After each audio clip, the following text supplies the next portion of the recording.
ابھی پچھلے کوئی 2-1 سال سے ہماری صورتحال یہ ہے کہ ہمارے پاس ہماری جو ایکسپورٹ انڈسٹری ہے وہ ڈاؤن ہوئی ہے،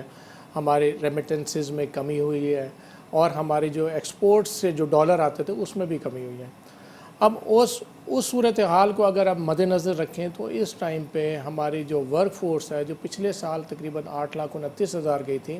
اس سال اب تک تقریباً 8,30,35 جا چکی ہے، جو کہ ہمارا جو 30 جو ہماری کلوزنگ ہوگی تقریباً 8,60,000 سے 65,000 پہ ہوگی۔ ہمارے جو آپ کو پتہ ہے کہ مین سیکٹر جو ہمارے گلف اسٹیٹس ہیں، جس میں سعودی عربیہ، یو اے ای، قطر اور اس کے ساتھ ساتھ ہمارے دوسرے کنٹریز بھی ہیں۔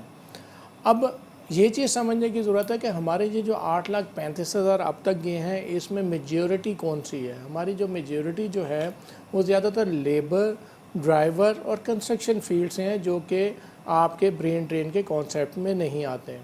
ہمارے جو ہائیلی اسکلڈ اور پروفیشنل لوگ ہیں، پچھلے سال اپروکسیمیٹلی 60 سے 65,000 ایکسپورٹ ہوئے تھے،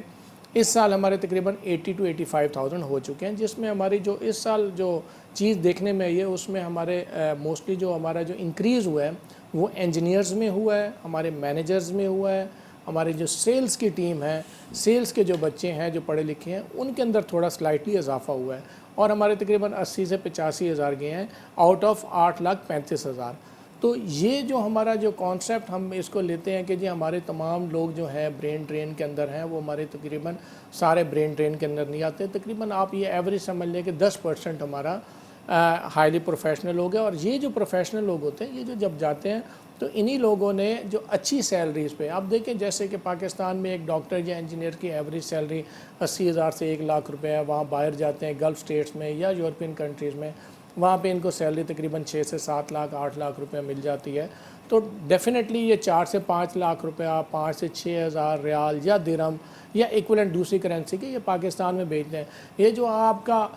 جو 27 ارب ڈالر آ رہا ہے، 30 ارب ڈالر آ رہا ہے، جو ہماری پچھلی گورنمنٹ نے 33 ارب ڈالر کا ٹارگٹ ریمیٹنسز کا رکھا تھا، وہ ریمیٹنسز کہاں سے آئیں گی؟ یہیں سے آئیں گی۔ اگر ہم اپنی ورک فورس کو لیبر کیٹیگری میں اور کنسٹرکشن والی کیٹیگریز کے اندر بھیجتے رہیں گے تو ہماری ریمیٹنسز میں اضافہ نہیں ہو سکے گا۔